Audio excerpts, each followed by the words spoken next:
Last ক্লাসে আমরা দেখেছিলাম হলো সুডো কোড এবং সুডো কোড থেকে ফলো চার্ট কীভাবে করতে হয়। সো আমরা ফ্লো চার্টের কিছু বেসিক দেখেছিলাম। আপনারা কেউ কেউ ক্লাসে ছিলেন?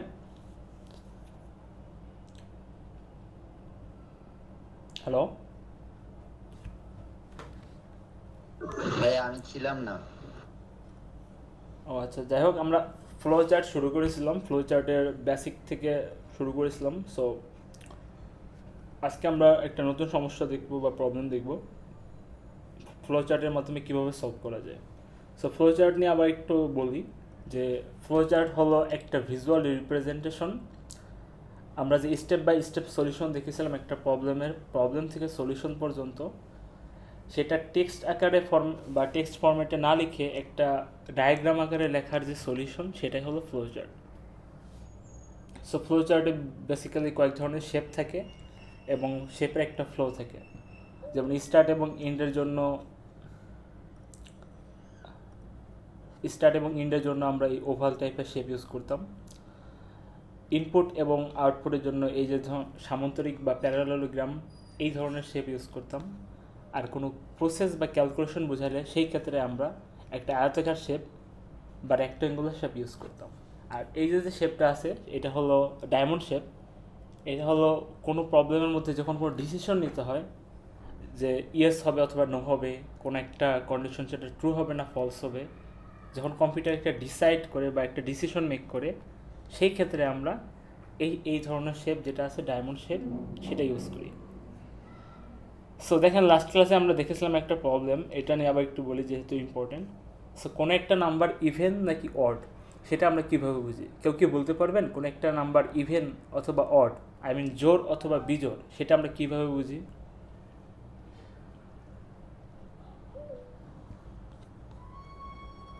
হ্যালো?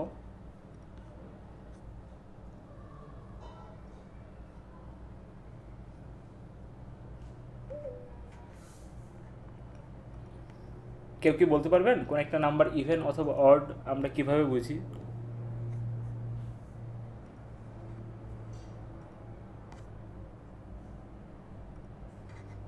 রিপ্লাই করতেছে না কেন? আচ্ছা, আরিশা খান আছেন?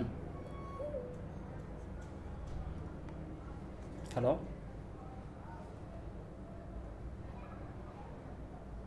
আর কথা কি শোনা যাচ্ছে? রেসপন্স করতে হবে তো।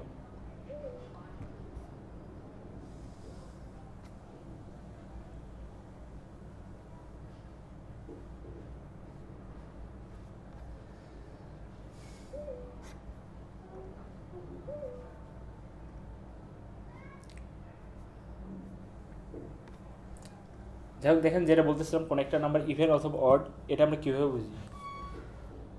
আপনার অনেক শাই, আমি বলে দিই। কোন একটা নাম্বার ইভেন অথবা অড, অর্থাৎ জোড় অথবা বিজোড়, সেটা আমরা বুঝি হলো 2 দিয়ে ভাগ করে। কোনো একটা নাম্বার ইভেন অথবা অড, সেটা আমরা বুঝি 2 দিয়ে ভাগ করে। ভাগ করার পরে 2 দিয়ে যদি কোনো ভাগশেষ থাকে তাহলে সেটা হলো অড। সো ভাগশেষ 2 দিয়ে ভাগ করার পরে হয় 1 হবে অথবা 0 হবে। কোনো একটা নাম্বারকে 2 দ্বারা ভাগ করার পরে যদি নাম্বারটা অড হয় তাহলে ভাগশেষ থাকবে 1, আর যদি ইভেন হয় তাহলে ভাগশেষ থাকবে 0। দেখেন এখানে সিম্পলি আমরা সলিউশন স্টেপ লিখেছিলাম যে কোনো একটা নাম্বার ইভেন অথবা অড, সেটা আমরা কীভাবে বুঝবো? ডিক্লেয়ার টু ভ্যারিয়েবল লাস্ট ক্লাসে আলোচনা করা হয়েছে এবং তার আগের ক্লাসও করা হয়েছে। আমাদের সর্বপ্রথমে ভ্যারিয়েবল ডিক্লেয়ার করতে হবে। আমি যেই ভ্যালুটা নিব কম্পিউটার থেকে, সেটা কি আদৌ ইভেন হবে নাকি অড হবে, সেটা আমার এক্সামিন, সেটা আমি নির্ণয় করার আগে আমাকে সেটা কম্পিউটারের মধ্যে স্টোর করতে হবে। এই জন্য আমাদের ভ্যারিয়েবল ডিক্লেয়ার করতে হবে। তারপরে আমাদের কি করতে হবে? ইনপুট দ্য নাম্বার, ইউজার থেকে নাম্বারটা ইনপুট নিতে হবে। তারপরে calculate the reminder. So reminder বলতে আমরা যা বুঝি, ভাগশেষ আর রিমাইন্ডার সেম জিনিস। সো আমাদের সিম্পলি রিমাইন্ডার ক্যালকুলেট করতে হবে। সো দেখেন, আমরা এখানে লাস্ট ক্লাসে দেখেছিলাম যে if the reminder of A number is 0 it's even, if the reminder of A number is 1 it's odd. এবং লাস্টে আমাদের ডিসাইড করতে হবে যে কোন একটা নাম্বার ইভেন অথবা অড কিনা। সো আমরা ডিসাইড কি করব সেটা একটু বলি।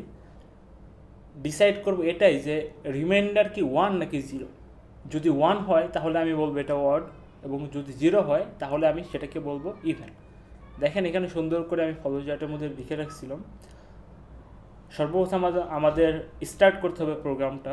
তারপরে আমি যেই নাম্বারটা নিব, ইনপুট নিব, যে নাম্বারটার জন্য ইভেন অথবা অড বের করব, সেটার জন্য আমি একটা স্পেস ডিক্লেয়ার করব বা একটা স্টোরেজ ডিক্লেয়ার করব। স্টোরেজ একটা ডিক্লেয়ার করা শেষ। এখানে আরেকটা আছে রিমাইন্ডার, সেটা একটু পরে আসতেছে। ধরেন যে আমি একটাই ডিক্লেয়ার করছি নাম্বার নামে একটা ভ্যারিয়েবল। তারপরে আমি সেই নাম্বারটার মধ্যে একটা ইনপুট নাম্বার নিয়ে ওইটার মধ্যে স্টোর করছি। এখন আমি দেখছি যে যেই নাম্বারটা আমি ইনপুট নিচ্ছি ওই নাম্বারটাকে 2 দ্বারা ভাগ করার পরে ভাগশেষ কত থাকে। এখন এই ভাগশেষটাও তো একটা সংখ্যা বা একটা ডিজিট বের হবে। এই ভাগশেষটাও তো আমার কোথাও স্টোর করতে হবে। এই জন্য দেখেন সিম্পলি আমরা যখন ডিক্লেয়ার করেছিলাম একটা ভেরিয়েবল নাম্বার, তার সাথে আমরা রিমাইন্ডার নামে আরও একটা ভেরিয়েবল ডিক্লেয়ার করছি। যা কারণ এই যে নাম্বার একটা ভেরিয়েবল আছে, এই নাম্বার থেকে যে রিমাইন্ডার বের হবে, এই রিমাইন্ডারটাও আমাদের ইউজ করতে হবে পরবর্তীতে। এজন্য আমরা সিম্পলি রিমাইন্ডারটাকেও স্টোর করব। সোফা আমার কথা কি শোনা যাচ্ছে? একটু বলবেন, রেসপন্স করলে ভালো হতো। ভাইয়া সো দেখেন, তারপরে আমরা কি করছি, অ্যাকচুয়ালি আমরা প্রসেস যেটা আছে, প্রসেসের মধ্যে আমরা রিমাইন্ডার ক্যালকুলেট করছি। Reminder equal to number mod 2। Last ক্লাসে দেখানো হয়েছে যদি আমরা স্ল্যাশ দিই,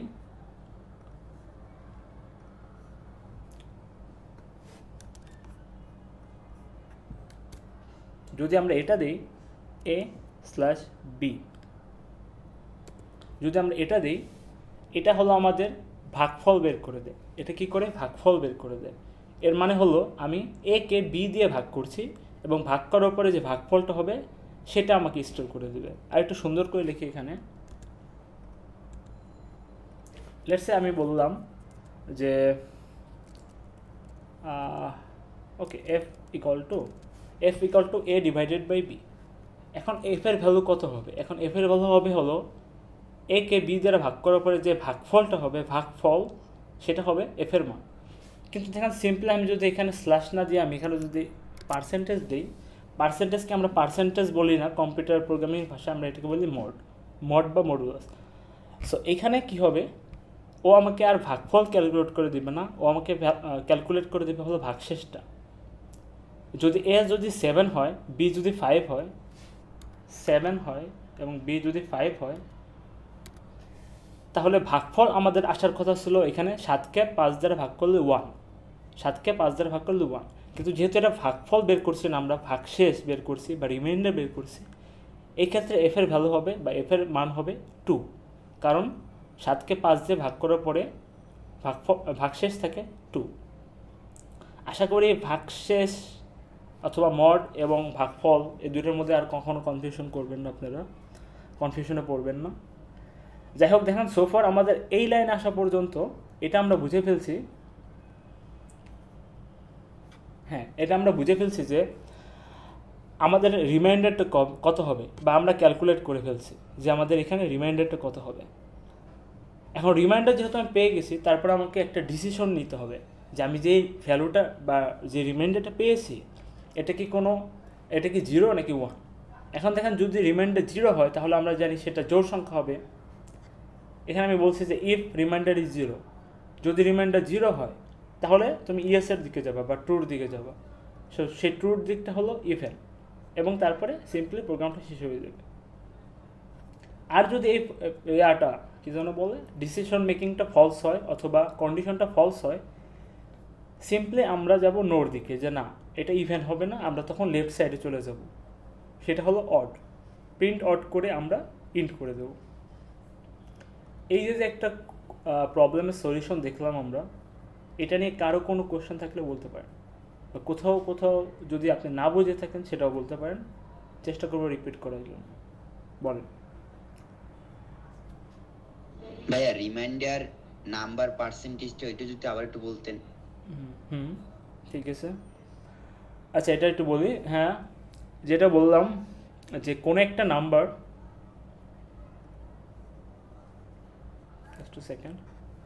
কোনো একটা নাম্বারকে,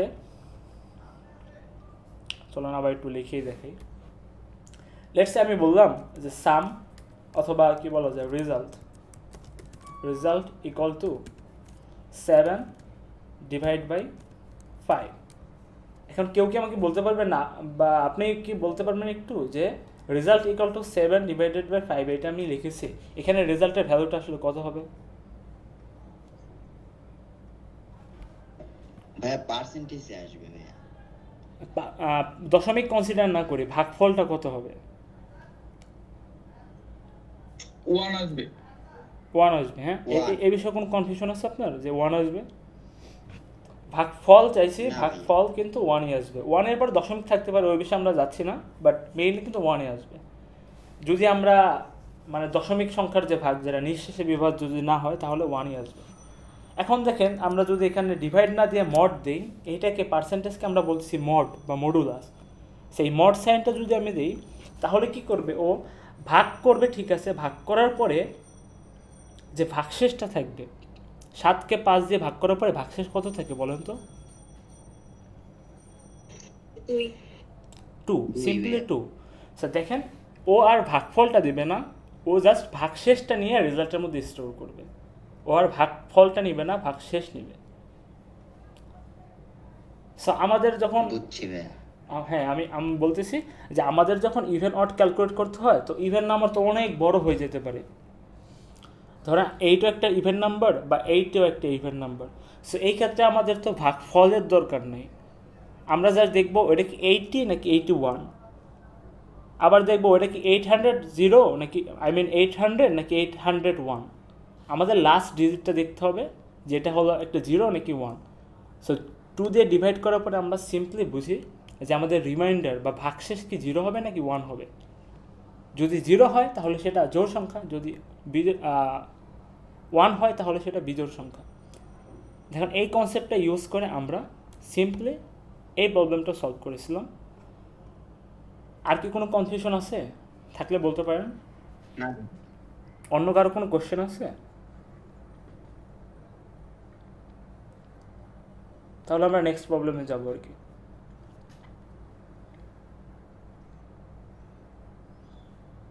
আই গেস আর কোনো সমস্যা নাই, চলো আমরা নেক্সট প্রবলেমে যাই। এখানে দেখেন আরেকটা ফ্লো চার্ট দিয়ে আছে। ধরেন ফ্লো চার্টের কথা বাদ দিই, এটা একটু ভুলে যাই আমরা কিছুক্ষণের জন্য। আমাকে একটু বলবেন যে দুইটা নাম্বারের মধ্যে কোনটা বড়, সেইটা ডিসাইড করার জন্য বা সেটা ক্যালকুলেট করার জন্য আমরা কি কি স্টেপস ফলো করব প্রথম থেকে শেষ পর্যন্ত? পারফেক্ট হইতে হবে না, জাস্ট যা বুঝেন বা যা পারেন বললেই হবে।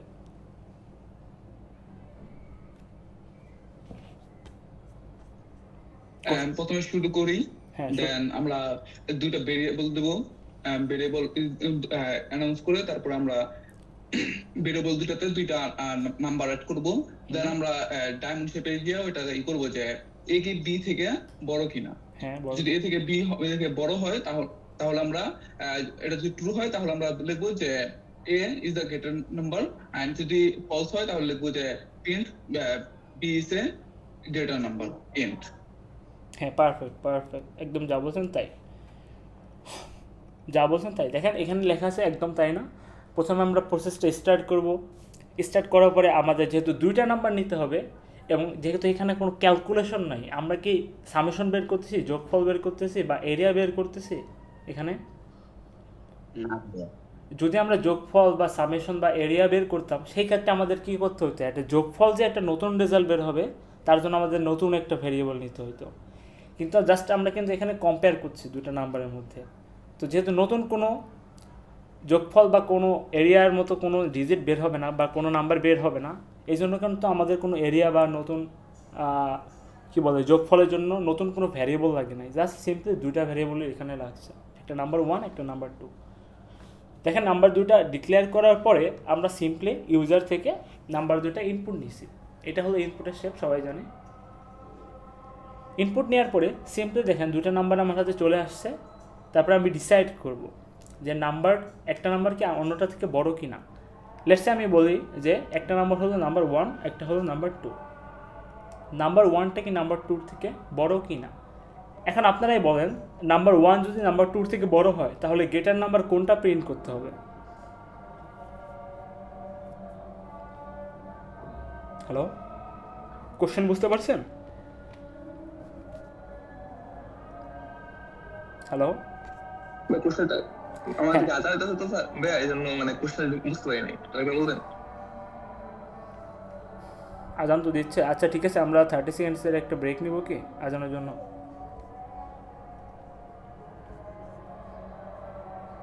আচ্ছা আপনারা একটু দেখেন আজানটা শেষ হোক, এতক্ষণ আপনারা এটা দেখেন কোনো সমস্যা আছে কিনা।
সো আমরা চলে আসলাম আবার। আমরা এখন একটু দেখব যে এখানে কি বলতে চাইছিলাম তখন, যে নাম্বার 1 কি নাম্বার 2 থেকে বড় কি না। সো দেখেন সিম্পলি আমরা যেহেতু বলছি কন্ডিশনের মধ্যে দিয়ে দিছি যে number 1 is greater than number 2। এইটা যদি ট্রু হয়, এই কন্ডিশনটা যদি ট্রু হয়, তাহলে কোনটা প্রিন্ট করা উচিত বলেন তো গ্রেটার নাম্বার হিসেবে? নাম্বার 1। নাম্বার 1, সিম্পলি নাম্বার 1, কারণ নাম্বার 1 যদি বড় হয় তাহলে অবশ্যই নাম্বার 1। এক্ষেত্রে ট্রু কেসটা হলো, বা নাম্বার 1 যদি বড় হয় সেই ট্রু কেসটা হলো নাম্বার 1 ইজ গ্রেটার। ভালো মতো বুঝেন, ট্রু কেসটা হলো এটা। আর ফলস কেসটা হলো, অর্থাৎ যেই কন্ডিশনটা আমি দিয়ে দিচ্ছি এটা যদি ফলস হয়, সেই ফলস কেসটা হলো নাম্বার 2 ইজ গ্রেটার। এবং দেখেন নাম্বার 1 গ্রেটার পরেও ও ইন্ট করে দেবে, কারণ আমাদের রেজাল্ট বের করা শেষ। অথবা যদি নাম্বার 2 গ্রেটার হিসেবে প্রিন্ট করে তারপরেও কিন্তু ইন্ট করে দেবে, কারণ আমাদের রেজাল্ট বের করা শেষ। এই প্রবলেম নিয়ে কারো কোনো কনফিউশন আছে? আশা করি বুঝতে পারছেন। এখন আপনারা একটু বলেন যে এটা একটু চিন্তা করেন, যদি 3টা নাম্বার হইতো 2টার জায়গায় তাহলে কি হতো? এটা আমরা দেখবো না, জাস্ট একটা আইডিয়া আমাদের বলেন, যেন তো আপনারা নিজেরা যখন করবেন তখন আপনারা করে ফেলতে পারেন।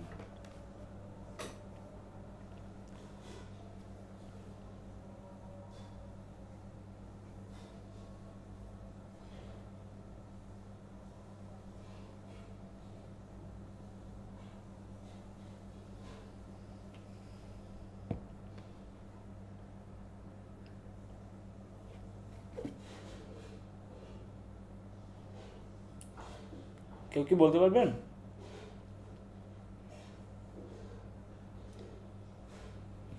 হ্যালো, হ্যালো,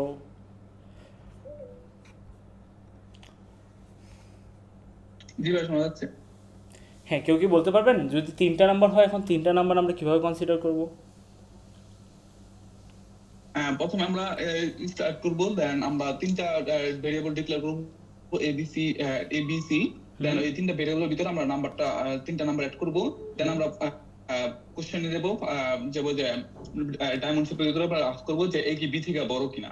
যদি এটা ট্রু হয় তাহলে আমরা এর দিকে যাই, তারপর এতে আবার ওইটা নিয়ে আমরা ডায়মন্ড শেপ আবার দিয়ে বলবো যে এখন এ কি সি থেকে বড় কিনা। যদি সি থেকে বড় হয় তাহলে আমরা এটাকে প্রিন্ট করে দেব, এই যে ডেটা নাম্বার। আর যদি প্রথমে যদি এটা ফলস হয় সরি, আমরা যদি এটা প্রথমের দিকে যদি এটা এলিমেন্টটা না আসে, যদি এটা শুরুতে মানে এই বি থেকে বড় কিনা, এটা যদি ফলস হইতো তাহলে আমরা যেতাম যে বি কি তাহলে সি থেকে বড় কিনা।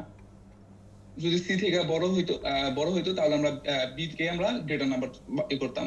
যদি এই দুইটা মানে বি সি থেকে বড় না হয়, মানে আই মিন যদি ডি যদি সি থেকে বড় না হয়, তাহলে আমরা সি কে গ্রেটার নাম্বার করব, দেন আমরা এন্ড করে দেব। হ্যাঁ, বুঝতে পারছি আপনার কথা, ঠিক আছে, বাট বাকি সবাই কি বুঝতে পারছে কিনা সেটা আমি জানি না। তো আমি এই জন্যই বলতে চাচ্ছিলাম যে দেখেন এখানে সিম্পলি উনি যেটা বলছে একদমই ঠিক আছে। আমি জানি না ওনার কথা বুঝতে পারছেন কিনা আপনারা, আমি আবারও রিপিট করে বলছি। উনি প্রথমে বলতেছিলেন যে প্রথমে প্রোগ্রামটা স্টার্ট করতে হবে 3টা নাম্বারের জন্য। এখানে 2টা নাম্বারে চার্ট দেওয়া আছে, 3টা নাম্বার আপনারা বাসায় ট্রাই করবেন। কীভাবে করবেন সেটা আমি বলে দিচ্ছি। দেখেন উনি বলতেছিলেন যে 3টা নাম্বারের জন্য সর্বপ্রথমে 3টা ভ্যারিয়েবল ডিক্লেয়ার করতে হবে, নাম্বার 1, নাম্বার 2, নাম্বার 3 অথবা এবিসি হোয়াট এভার আপনি যা ইচ্ছা ধরতে পারেন। 3টা নাম্বার ডিক্লেয়ার করার পরে 3টা নাম্বার সিম্পলি ইনপুট নিতে হবে। এ পর্যন্ত কোনো সমস্যা নাই, সব প্রবলেমের ক্ষেত্রে একই। তারপর আমরা ডিসাইড করব, এখানে যেটা ডিসাইড করছি ওইটাই, নাম্বার 1 কি নাম্বার 2 থেকে বড় কিনা, নাম্বার 1 কি নাম্বার 2 থেকে বড় কিনা।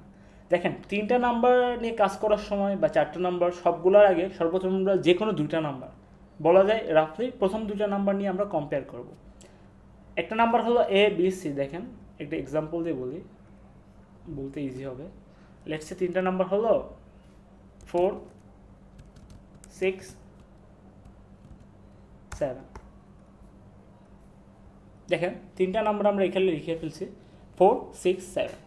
এটা 3টা নাম্বার আমরা ইউজার থেকে সর্বপ্রথমে ডিক্লেয়ার করার পরে ইনপুট নিব। প্রথমে আমরা দেখব 4 এবং 6-এর মধ্যে কোনটা বড়। প্রথম কন্ডিশনে আমরা লিখব যে 4 কি গ্রেটার দেন 6 কিনা, বা নাম্বার 1 কি গ্রেটার দেন নাম্বার 2 কিনা।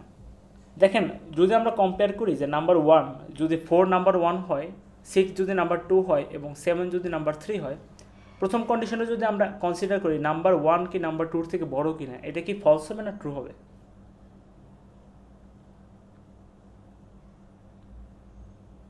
কোশ্চেন বুঝতে পারছেন?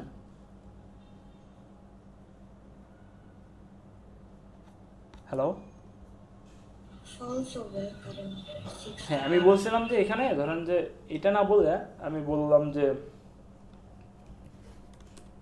হ্যাঁ এটাই তো বলাই যে চেঞ্জ করার কি দরকার। নাম্বার 1 যেটা হলো 4, নাম্বার 2 হলো 6, এটার মধ্যে যদি আমি এই কন্ডিশনটা অ্যাপ্লাই করি, ও সিম্পলি বলবে যে না এটা ফলস, কারণ 4 6-এর থেকে বড় না, বরং 6ই বড়। তো 6 যদি বড় হয় ও ফলস কেসের দিকে যাবে, মানে বাম দিকে যাবে।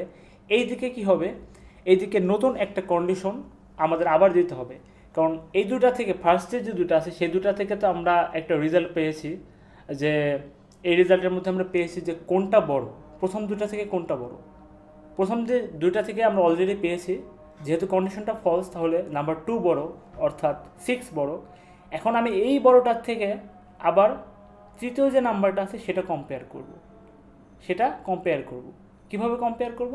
আরেকটা কন্ডিশন নেব যে নাম্বার 2 কি এখন নাম্বার 3 থেকে বড়। যদি নাম্বার 2 নাম্বার 3 থেকে বড় হয় তাহলে সিম্পলি নাম্বার 2টাই হবে আমাদের গ্রেটার। আর প্রথম কন্ডিশনের পরে দ্বিতীয় কন্ডিশনে যে যদি এরকম হয় যে নাম্বার 3টা আমাদের নাম্বার 2 থেকেও বড়, যেটা কিনা অলরেডি নাম্বার 1-এর থেকে বড় হয়ে এখানে আসছে, তাহলে সিম্পলি প্রিন্ট করবে নাম্বার 3টাই বড়। দেখেন কথাটা অনেক লম্বা করে বলতেছি বা বলা হয়ে গেছে, আপনারা আমার কথা বুঝতে পারছেন কেন সেটা একটু বলেন। জি ভাইয়া বুঝেছি। আবার অন্যদিকে আবার একটু বুঝিয়ে দিবেন? হ্যাঁ অবশ্যই। সো আমরা বলতেছিলাম যে 2টা নাম্বার নিয়ে আমরা প্রথমে ডিল করব। 3টা নাম্বারের ক্ষেত্রে আমাদের কন্ডিশনের মধ্যে 2টা কেস আছে, একটা হলো ট্রু কেস, একটা হলো ফলস কেস। আমরা যখন 2টা নাম্বার নিয়ে ডিল করতেছিলাম, যদি আমাদের কন্ডিশন ট্রু হতো তাহলে আমরা বলতাম যে নাম্বার 1 বড়, আর যদি ফলস হতো সিম্পলি আমরা বলে দিতাম নাম্বার 2 বড়। কিন্তু 3টা নাম্বারের ক্ষেত্রে এখান থেকে তো 3টা বের করা পসিবল না। একটা ডিসিশন মেকিং যে শেপ আছে এটা থেকে 2টা রেজাল্ট বের হয়, 3টা তো বের করা পসিবল না, হয় ট্রু হবে অথবা ফলস হবে। তো আমাদের যেটা করতে হবে সেটা 2 স্টেপে চিন্তা করতে হবে। প্রথম স্টেপে আমরা দেখব যে নাম্বার 1 এবং নাম্বার 2-এর মধ্যে কোনটা বড়। নাম্বার 1 এবং নাম্বার 2-এর মধ্যে আমরা দেখছি যে 4-এর থেকে 6 বড়।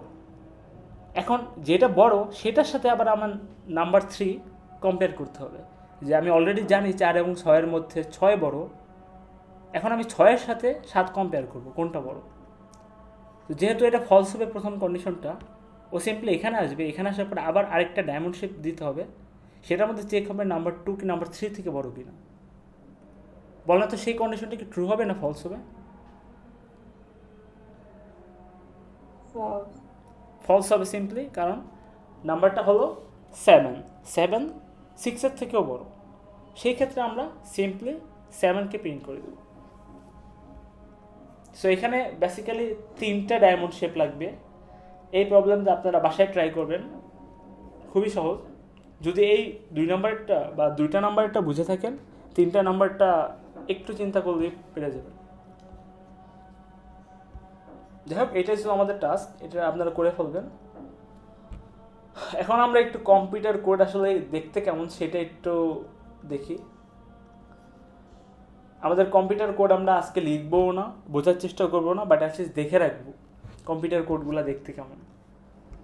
দেখেন, এটা হলো একটা সিম্পল সি প্রোগ্রামিংয়ের কোড, যার মধ্যে আমি লিখে রাখছি মাই নেম ইজ সামথিং।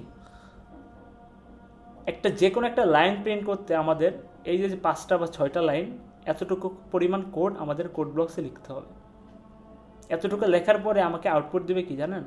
এই যে এতটুকু, মাই নেম ইজ রোনালদো। এতটুকু আউটপুটের জন্য আমরা এতখানি কোড লিখতে হবে আমাদের। কিন্তু একটা মজার বিষয় কি, এইখানে অধিকাংশ জিনিস প্রত্যেকটা কোডের জন্য সেম, প্রত্যেকটা কোডের জন্য সেম। আমরা আসলে একটু দেখি।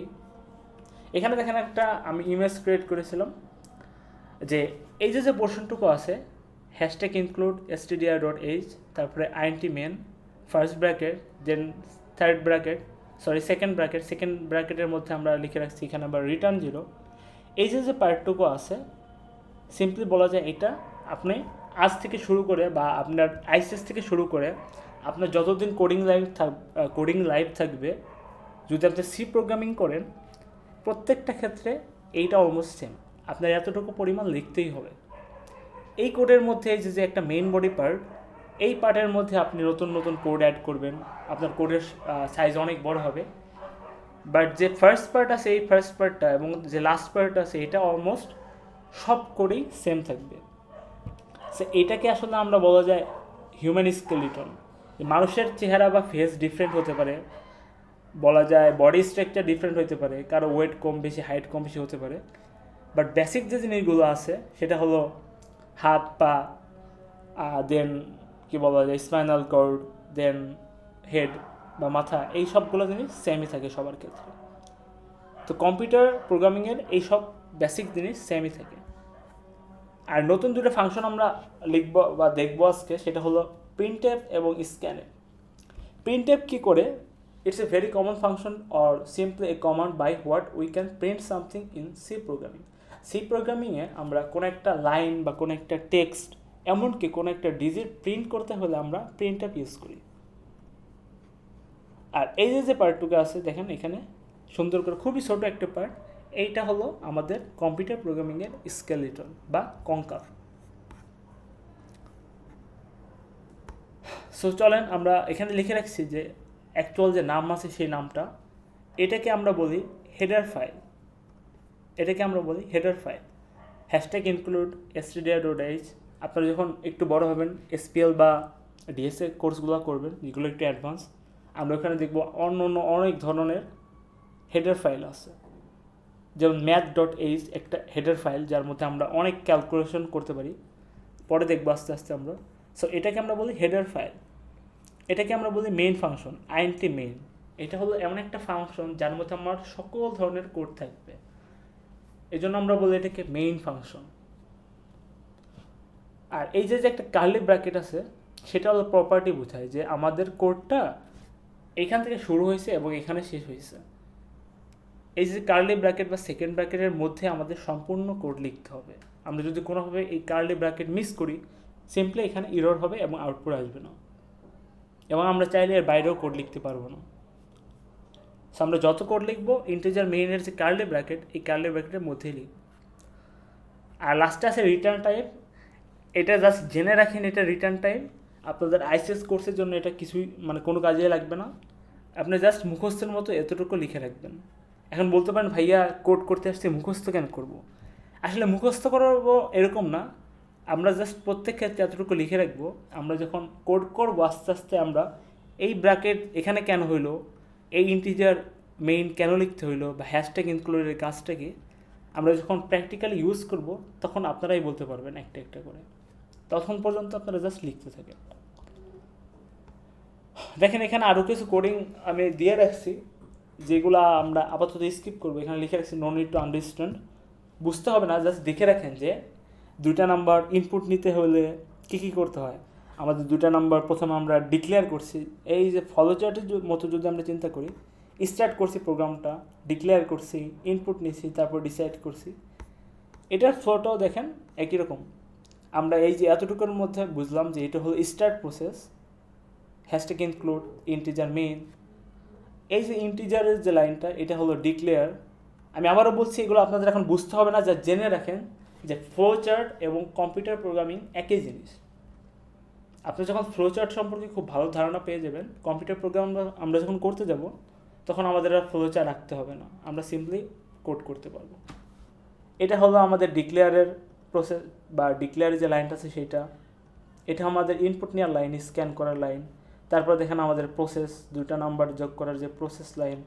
তারপর আমাদের আউটপুটের লাইন, এটা হলো আমাদের আউটপুট শো করার লাইন বা প্রিন্ট করার লাইন। এবং লাস্টলি এই পার্টটা হলো আমাদের কম্পিউটার প্রোগ্রামের এন্ড।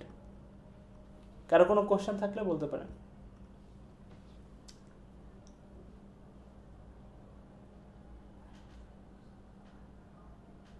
কারো কোনো কোশ্চেন আছে? না ভাইয়া। সো দেখেন আমরা জাস্ট রিলেট করার জন্য একটা কম্পিউটার প্রোগ্রাম এখানে নিয়ে আসছি, যে আমরা যে ফ্লো চার্টটা শিখতেছি ওই ফ্লো চার্টটা আর এইটা লজিক্যালি একদমই সেম। আমরা জাস্ট ডায়াগ্রামের আকারে লিখতেছি। আমরা যখন কম্পিউটার প্রোগ্রামিং শিখবো লাস্ট বা নেক্সট ক্লাস অথবা নেক্সটের পরের ক্লাস থেকে, তখন আমরা দেখবো যে যেই ফ্লো চার্টটা আমি লিখছি বা আঁকছি, যেটা ড্র করছি, ওইটার জন্য আমি কোড করতে পারছি। তো প্রবলেমের সলিউশন বের করার জন্য আমরা আসলে ফ্লো চার্ট ইউজ করি, কোডিং না করে। আর যদি আমরা অলরেডি কোনো একটা প্রবলেমের জন্য ফ্লো চার্ট ডিজাইন করে ফেলতে পারি, আমি জানি কীভাবে সলভ করতে হবে, তখন আমি সিম্পলি কোড করে ফেলতে পারবো। কারণ প্রোগ্রামিং ল্যাঙ্গুয়েজ তো একটা ল্যাঙ্গুয়েজই, কী বলতে হবে এটা যদি আমি জানি তাহলে আমি বলে ফেলতেই পারবো। সো দেখেন এগুলো আপনারা দেখতে পারেন, আমরা যখন কোড করবো তখন এগুলো খুব ভালোভাবে রিলেট করতে পারবেন। এখানে দেখেন একটা নাম্বারে কোড দিয়ে আছে, আমি জাস্ট রিলেট করার জন্য বলছি, আপনাদের সিনট্যাক্স বা লজিক্যাল কোনো কিছুই বুঝতে হবে না। জাস্ট দেখেন প্রথম আমরা জাস্ট 2টা নাম্বার এখানে ডিক্লেয়ার করছি, এটা হলো ডিক্লেয়ার লাইন। দেন আমরা নাম্বার 2টা ইনপুট নিছি, এভাবে হলো ইনপুট নিতে হয়। সব আমরা শিখবো আস্তে আস্তে। দেখেন ইনপুট নেওয়ার পরে আমরা ডিসাইড করছি, এটা হলো ডিসাইডের পার্ট। সিম্পলি ডিসাইড করছি নাম্বার 1টা কি নাম্বার 2 থেকে বড়। যদি নাম্বার 1টা বড় হয় তাহলে দেখেন আমরা বলতেছি প্রিন্ট করো নাম্বার 1 বড়। আর যদি এলস কন্ডিশনে যায়, এলস কন্ডিশন অর্থাৎ ফলস কন্ডিশন, আমরা এলস না বলি, এটা আমাদের ধরিয়ে যে এটা হলো ট্রু কেস আর এটা হলো ফলস কেস। ফলস কেসের মধ্যে আমরা প্রিন্ট করতেছি সিম্পলি নাম্বার 2টাই বড়। তারপর আমরা রিটার্ন 0 দিয়ে এটা শেষ করে ফেলতেছি। সো দেখেন তো আপনারা বুঝতে পারেন কি না যে আমাদের কোডিংয়ের যে প্রসেস বা কোডের যে একটা ফ্লো আছে, এই কোডের ফ্লো আর ফ্লো চার্টের ফ্লো একই জিনিস কিনা।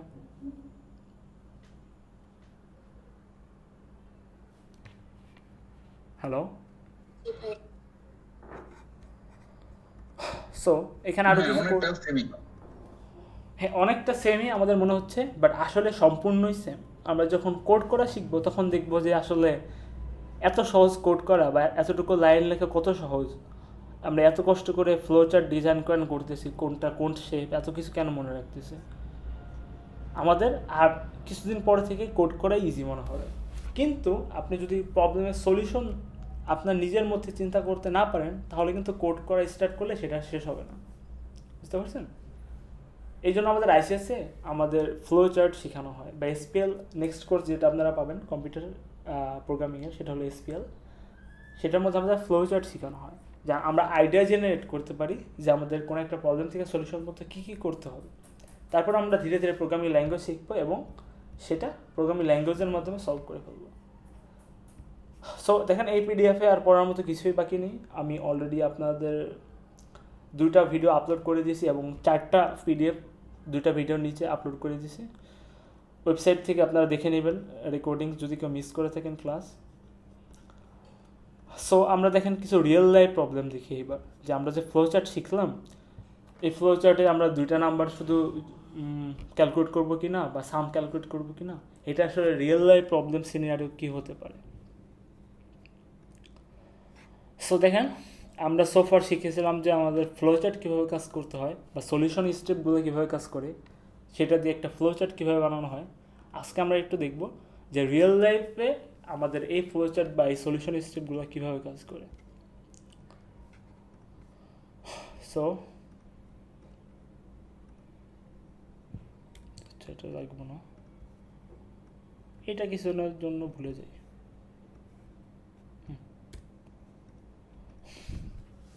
এখানে লেখা আছে problem 1, imagine you are a junior software engineer, you have been asked to develop a system what tells the user he or she is eligible to vote or not, user will provide his age as input. প্রবলেমটা আমি একটু বাংলায় বলে ফেলি, তারপর আমরা সলিউশনটা predict করব। সেখানে বলা হয়েছে ধরেন আপনি একটা জুনিয়র সফটওয়্যার ইঞ্জিনিয়ার, আপনাকে এমন একটা সিস্টেম ডিজাইন করতে বলা হয়েছে বা এমন একটা প্রবলেম দেওয়া হয়েছে, সেই প্রবলেমটা আপনাকে বলে দেবে বা সেই সলিউশন বা কম্পিউটার কোডটাকে আপনাকে বলে দেবে যে কোনো একটা ইউজার সে কি ভোট করার যোগ্য অথবা যোগ্য না।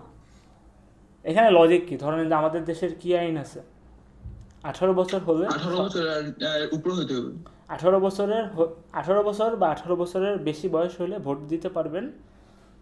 সিম্পলি 18 বছরের নিচে যদি কারো এজ হয় তাহলে সে ভোট দিতে পারবে না। এখন এখানে লেখা আছে user will provide his age as input. তার মানে হলো আমি যদি আমার বয়সটা ইনপুট দিই, এই প্রোগ্রামিংটা বা এই কম্পিউটার কোডটা আমাকে বলে দেবে আসলে তুমি কি ভোট দেওয়ার যোগ্য কি না। এটা একটু রিয়েল লাইফ প্রবলেম মনে হচ্ছে না, বলেন তো? হ্যাঁ, এটা একটা রিয়েল লাইফ প্রবলেম যে এই ধরনের একটা অ্যাপ ডেভেলপ করা যায়। আমি আজকে প্রথম কম্পিউটার প্রোগ্রামিং শিখছি, আজকে একটা ডেভেলপ করলাম যে এর মধ্যে যদি আপনি এজ দেন, এজ দিলে ও বলে দিতে পারে যে আসলে আপনি কি ভোট দেওয়ার যোগ্য কি যোগ্য না। সো এটা হলো একটা সফটওয়্যার ইঞ্জিনিয়ারের মতো আমরা চিন্তা করলাম। সো কেউ কি আমাকে বলতে পারবেন যে এই প্রবলেমটার সলিউশন স্টেপগুলো কী কী হতে পারে আপনার ভাষায়?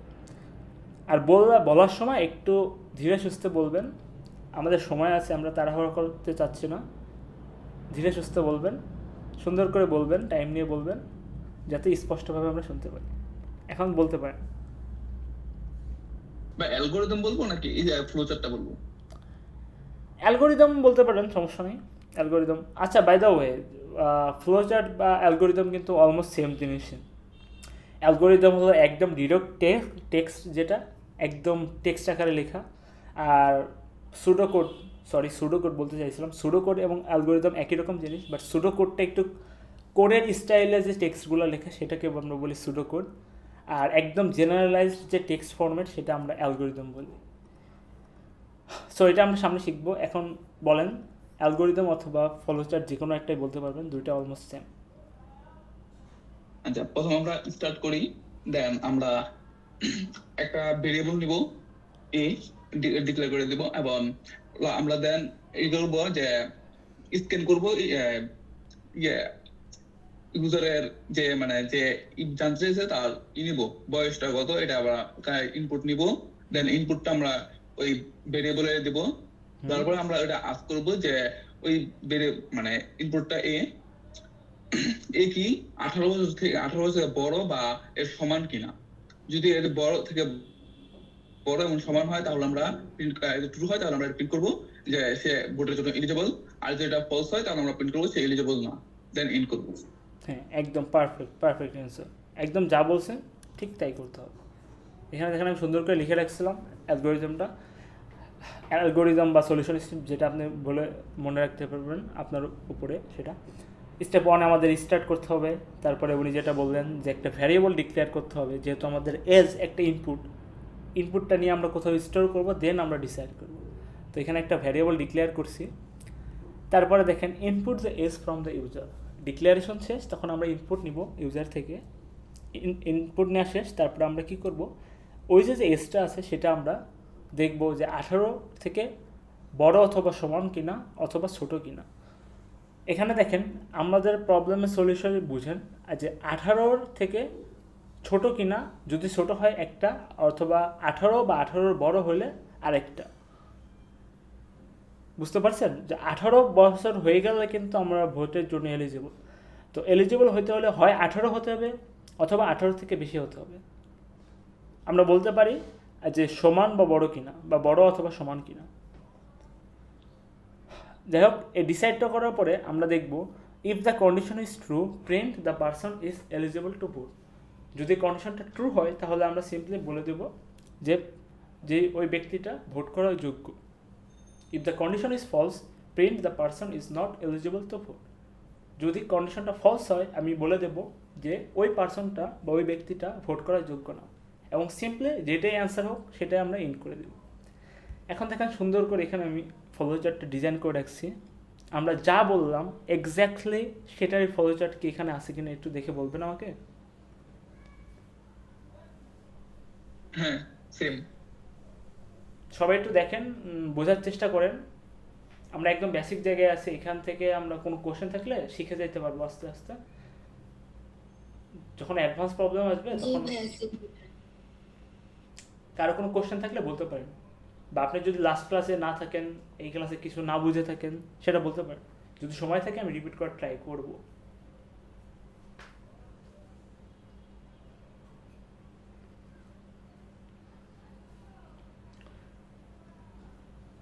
সো আই গেস এটা আপনারা বুঝে ফেলছেন, এখানে আর সময় ওয়েস্ট না করি। তো দেখেন আমরা এখানে আমি আবার বলতে রাখলাম যে আপনাদের কিন্তু এখনই কম্পিউটার প্রোগ্রাম, যদি কেউ বুঝতে পারেন খুবই ভালো, না বুঝলে সমস্যা নেই। কারণ আমরা যখন প্রোগ্রামিং যেটা সেটা আমরা এখনো শিখিনি বা দেখিনি।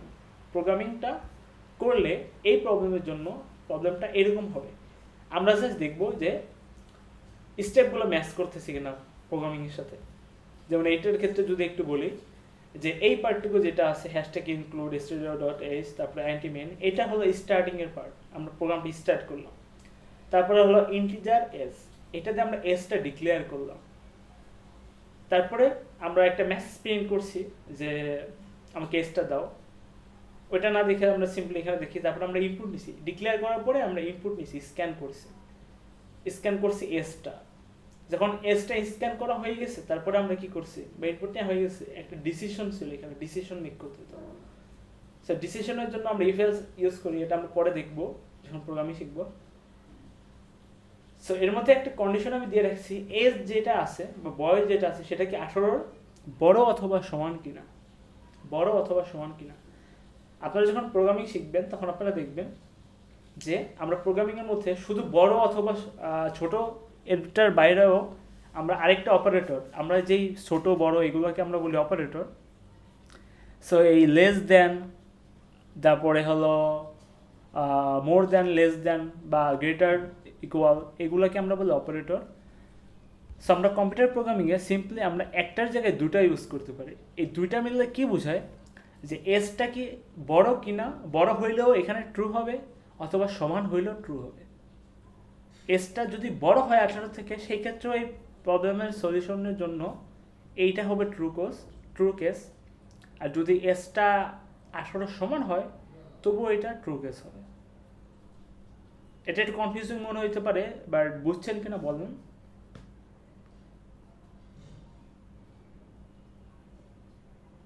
বুঝতে পারছি। দেখেন কেউ না বুঝলে বলেন।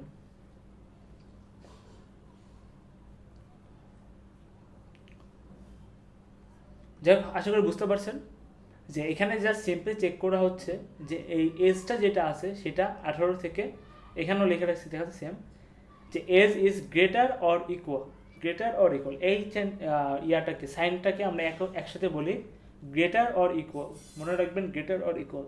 একইভাবে লেস দেন অর ইকুয়াল হইতে পারতো, বাট এই প্রবলেমের ক্ষেত্রে আমরা দেখতেছি বয়স যেটা আছে সেটা 18 থেকে বড় অথবা 18 কিনা, 18 থেকে বড় অথবা 18 কিনা। যদি 18 থেকে বড় অথবা 18 হয় তাহলে ইয়েস প্রিন্ট এলিজিবল, তারপরে এন্ড। আর যদি এই কন্ডিশনটা ফুলফিল না করে তার মানে কি, যে এজ যেটা আছে সেটা 18 থেকে বড়ও না আবার 18ও না, তাহলে কি হতে পারে 18 থেকে ছোট, তার মানে নট এলিজিবল। কম্পিউটার কোডে এক্স্যাক্টলি সেম কাজই করা আছে। আপনি একটু চোখ বুলায় রাখবেন যেন আমরা যখন কম্পিউটার প্রোগ্রাম শিখবো তখন আর কি আমাদের জন্য ইজি হবে ব্যাপারটা। এখন আপনারা একটু এই প্রবলেমটা দেখেন, আগের প্রবলেমের মতো সেমই, জাস্ট একটু এক্সটেন্ড করা হয়েছে। কেউ কেউ আমাকে বলতে পারবেন যে এই কোশ্চেনটা পড়ার পরে এখানে কি এক্সট্রা পার্ট চাওয়া হয়েছে?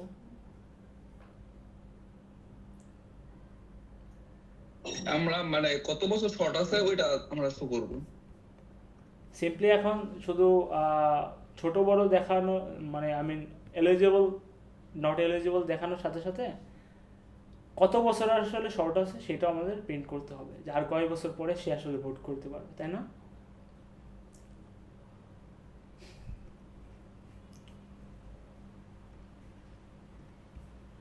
সো এই প্রবলেমের সলিউশনটার জন্য কি আমাদের করতে হবে সেটা কি বলবেন? শুরু তো হবে আগেরটার হ্যাঁ আগেরটার মতো জাস্ট যদি হয় যে ফলস হয় কন্ডিশনটা, তাহলে আমরা এবার ই করবো যে 18 মানে আমরা যে এজটা আছে 18 থেকে আমরা এজটা মাইনাস করে দিব। মাইনাস করে যেটা আসবে ওটা আমরা লিখবো যে প্রিন্ট, ওইটা আমরা ভেরিয়েবল দিয়ে আবার একটা ইতে দিয়ে দিব, একটা স্টোর করে নেব, এবং তারপরে ওইটা আমরা লিখবো যে প্রিন্ট যে এত বছর শর্ট আছে বা এত বছর লাগবে ই করতে ভোটার হইতে। হ্যাঁ, যেটা বলছেন সেটাই। আবার একটু আমি বলি যে দেখেন, প্রথমে আমরা আগেরটার মধ্যে শুরু করব। এই পর্যন্ত তো আসলে ইয়েস যদি হয়ে যায়, আচ্ছা আপনারা বলেন আন্ডার এজ মানে কত বছর শর্ট আছে সেটা কোন ক্ষেত্রে হবে? সেটা হবে যদি কন্ডিশনটা ফলস হয়, তার মানে যে ভোটার সে তো আন্ডার এজ, তার কোনো আন্ডার এজ আছে, আন্ডার এজ নাই। যদি 18 বা 18 বেশি হয় তাহলে প্রিন্ট এলিজিবল, মানে এলিজিবল প্রিন্ট করে দেবে। এই পার্ট নিয়ে কোনো সমস্যা নেই। সমস্যাটা কখন হবে? যদি যদি আন্ডার এজ হয় বা কন্ডিশনটা ফলস হয়, তখনও বুঝবে যে এই লোকটা বা এই ছেলেটা বা এই মেয়েটা ভোট করার যোগ্য এখনো হয় নাই, ওর এখনো 18 বছর হয়নি। তো আর কয় বছর বাকি আছে ভোটার হওয়ার জন্য সেটা ক্যালকুলেট করতে বলা হয়েছে এই প্রবলেম। তো দেখেন আমরা সিম্পলি কি করতে পারি, এই যে এজ যেটা আছে, এজ তো আমরা ইনপুট নিব ইউজার থেকে। ধরেন এজ এখানে 14 বা 14, এখানে ধরেন আমাদের এজটা হলো 14। তো আমি সিম্পলি কি করব, যে এখানে তো এজ আমি পাইছি 14, সেটা আমি 18 থেকে, যেহেতু 18 থেকে কমই হবে এজন্য আমি 18 থেকে এই এজটা বিয়োগ করব। আমি এখানে আরেকটা ভেরিয়েবল নিতে পারি বা নিব, যেটা নাম দিলাম আন্ডার এজ। দ্যাট মিনস কতখানি আসলে কম আছে। এই আন্ডার এজের মধ্যে আমি কি করব, 18 থেকে বিয়োগ করব কাকে? এজকে।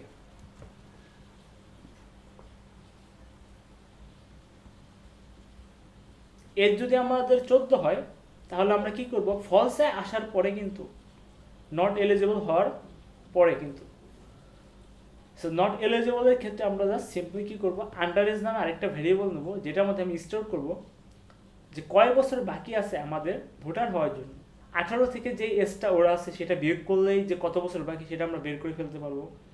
এ বিষয়ে আমাদের কোনো সন্দেহ আছে কি? এখানে দেখেন সুন্দর করে আমি লিখে রাখছি, স্টার্ট করতে হবে, ডিক্লেয়ার দুইটা ভেরিয়েবল নিতে হবে এখন, কারণ এখন আমাদের এজের সাথে আন্ডার এজ বা কত বছর কম আছে সেটাও লাগবে। ওকে, দেন আমাদের ইনপুট নিতে হবে। ইনপুট নেওয়ার পরে আমরা দেখব, ডিসাইড করব যে আসলে কোন নাম্বারটা ছোট কোনটা বড়, ডিসাইড করব। ডিসাইড করার পরে যদি 18 বা 18-এর বড় হয় সেই ক্ষেত্রে আমরা সিম্পলি লিখে দেব the person is eligible to vote.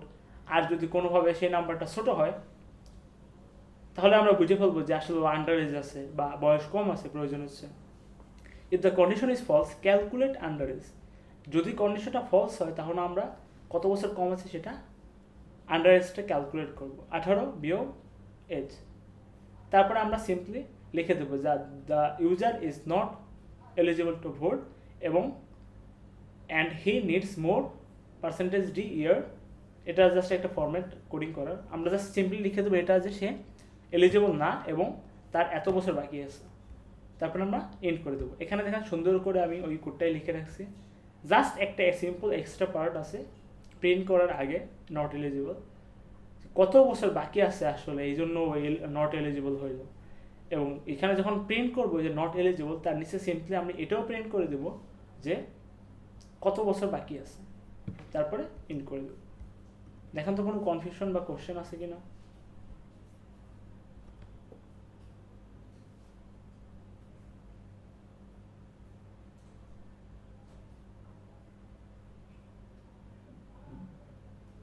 না ভাইয়া। কারো কোনো কোশ্চেন আছে?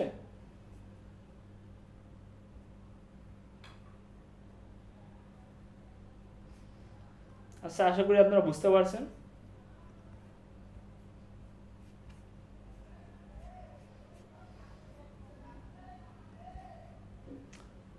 সো দেখেন, এইটা আসলে কম্পিউটার প্রোগ্রামিং এর ভাষায় আমরা এইভাবে লিখি যে প্রথমে আমরা স্টার্ট করব ইন্টিজার মেইন পর্যন্ত স্টার্ট, তারপরে আমরা দুইটা ভ্যারিয়েবল ডিক্লেয়ার করব, তারপরে আমরা স্ক্যান করব যে ইউজার থেকে ইনপুট নিব যে নাম্বারটা কত বা এজটা কত।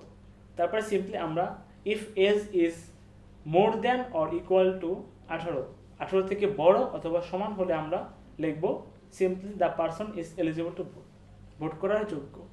আর যদি এই কন্ডিশনটা ফলস হয় তাহলে আমরা কি লিখব, প্রথমে ক্যালকুলেট করব। এই দেখেন এখানে কন্ডিশনটা ফলস হওয়ার পরে প্রথমে আমরা ক্যালকুলেট করছি। কি ক্যালকুলেট করছি, যে কত বছর কম আছে, এখন আমরা সেটা বের করব। কত বছর কম আছে সেটা ক্যালকুলেট করছি, এটা হলো ক্যালকুলেশনের জন্য বক্সটা যেটা সেটা।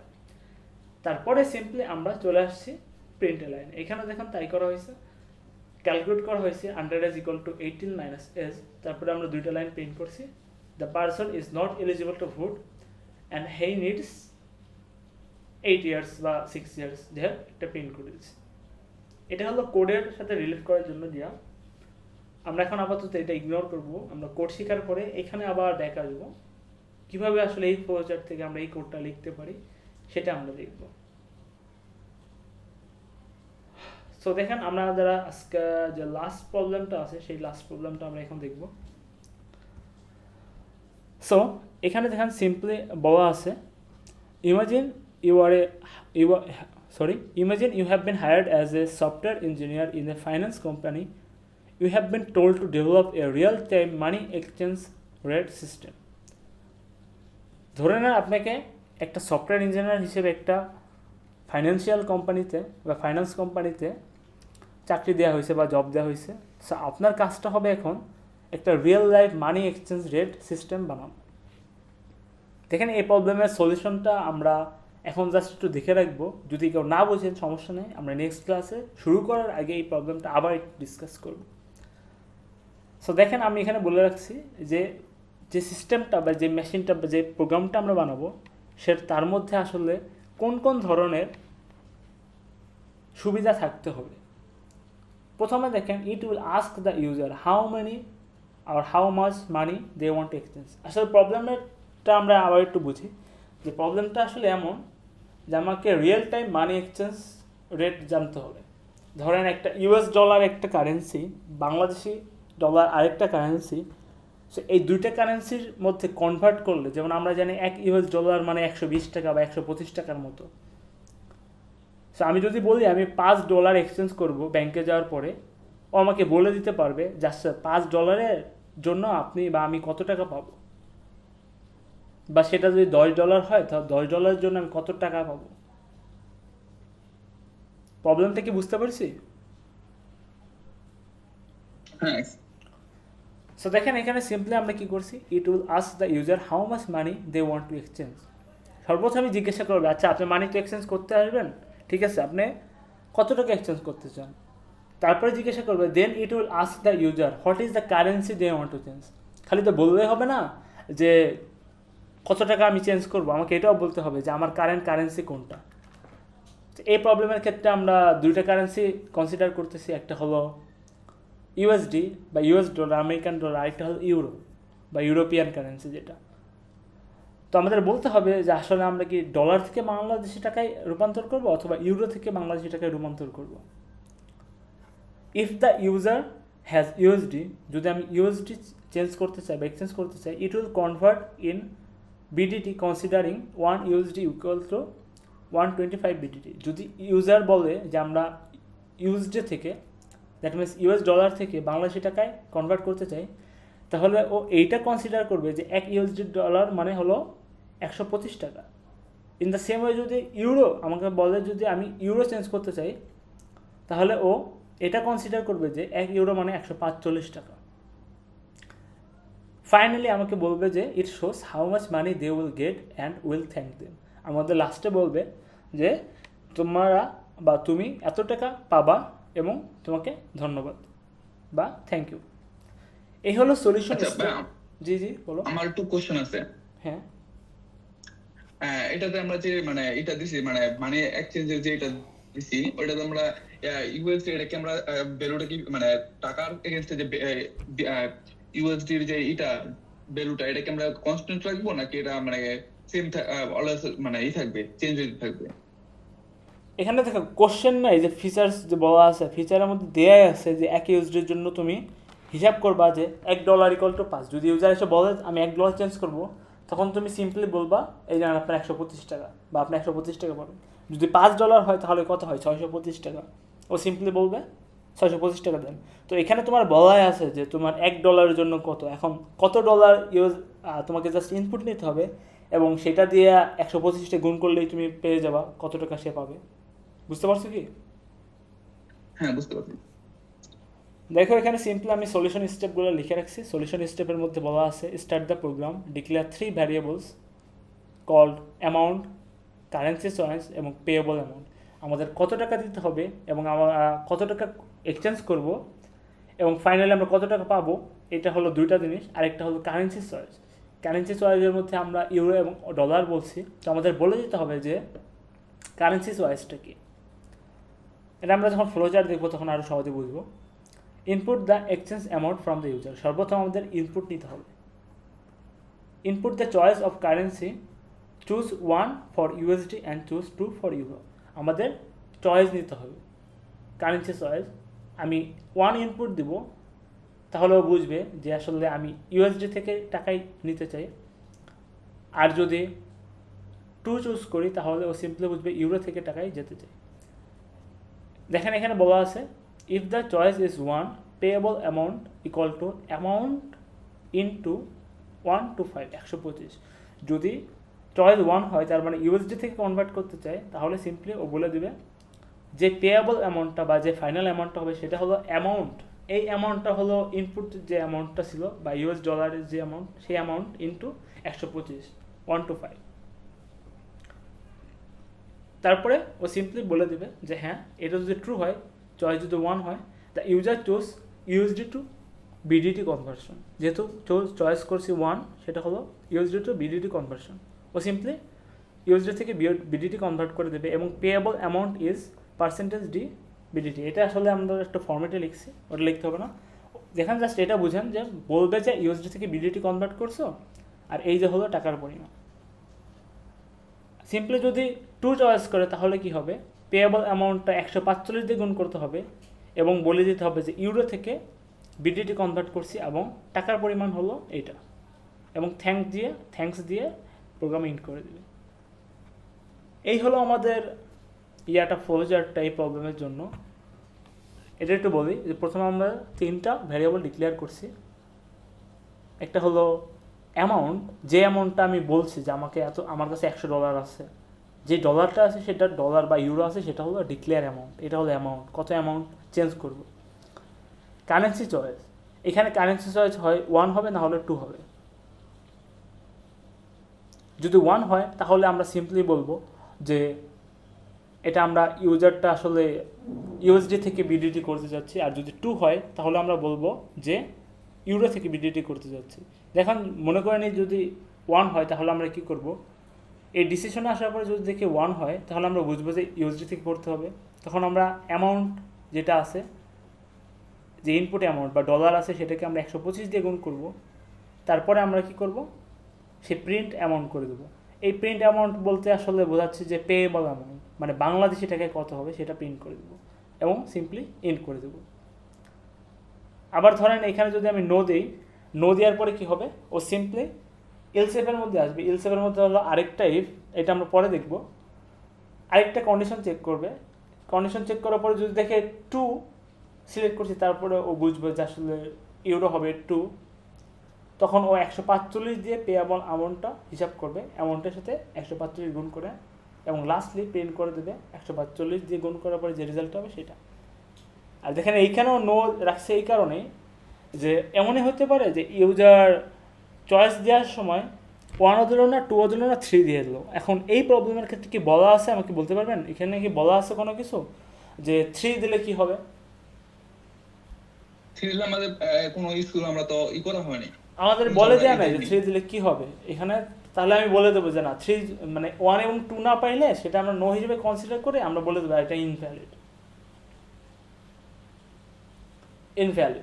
সো দেখেন এটা একটু জটিল মনে হতে পারে, আজকে এই পর্যন্ত থাকবে। আমরা নেক্সট দিন এটা আরও একটু সুন্দর করে এক্সপ্লেন করে দেন আমরা আরও সুন্দর সুন্দর যে প্রবলেমগুলো আছে রিয়েল লাইফ প্রবলেম সেগুলো দেখব। আপনাদের মিড পর্যন্ত আসলে এই টাইপের কোশ্চেনগুলোই থাকবে। সো আর আমাদের নেক্সট ক্লাস হলো নেক্সট বৃহস্পতিবার। আমরা অনেক দূর চলে আসছি, মাত্র 3টে ক্লাসে। সো খুব বেশি আগে পড়ে লাভ নেই, আমাদের নেক্সট বৃহস্পতিবারে মিডের টপিক শেষ করে ফেলবো, আর তারপর আমরা কোডিং শুরু করব। আচ্ছা ভাইয়া, আমাদের কি মিটের মধ্যে কি কোনো প্রোগ্রামিং করা হবে না, শুধু ফ্লো চার্টই করবে? মোস্ট প্রবাবলি এখন ল্যাব তো, ল্যাবে আসলে চেঞ্জ হয়, একটা ফ্যাকাল্টির উপর ডিপেন্ড করে যে আপনাদের কতটুকু নিয়ে ল্যাব নেবে, বুঝছেন? ল্যাবের কোশ্চেন এক এক ক্লাসে এক এক রকম, আপনার ফ্রেন্ডের একরকম হইতে পারে, আপনার অন্য সেকশন থেকে আপনার অন্যরকম হইতে পারে, এটা ফ্যাকাল্টির উপর ডিপেন্ড করে বা টিচারের উপর ডিপেন্ড করে। তো মোস্ট প্রবাবলি আপনাদের মিড পর্যন্ত, হ্যাঁ মিডের কোশ্চেন কি মানে ফ্যাকাল্টি অনুযায়ী চেঞ্জ হয়? হ্যাঁ হ্যাঁ সব ল্যাবের কোশ্চেনই ডিফারেন্ট। আপনি যাবেন, আপনাকে একটা ছোট কোশ্চেন দেওয়া হবে একটা পেজ, ওটা থেকে আপনাকে খাতায় কিছু লিখতে হবে, এই হলো আপনার মিডিয়ার কোশ্চেন। তো দেখেন আমার অন্য অন্য সেকশন আছে, যেহেতু আমি চলে যাচ্ছি, আমাদের এই প্রবলেমটা পর্যন্ত আজকে থাকবে। আপনাদের ভিডিও এবং স্লাইড আমি অবশ্যই আপলোড করে দেবো, আপনারা যেখান থেকে সবসময় দেখে নেন ওই ওয়েবসাইটেই পেয়ে যাবেন। গুড বাই অ্যান্ড আসসালামু আলাইকুম। নেক্সট ক্লাস বৃহস্পতিবার, অবশ্যই সবাই জয়েন করবেন। See you all. Thank you for joining this class.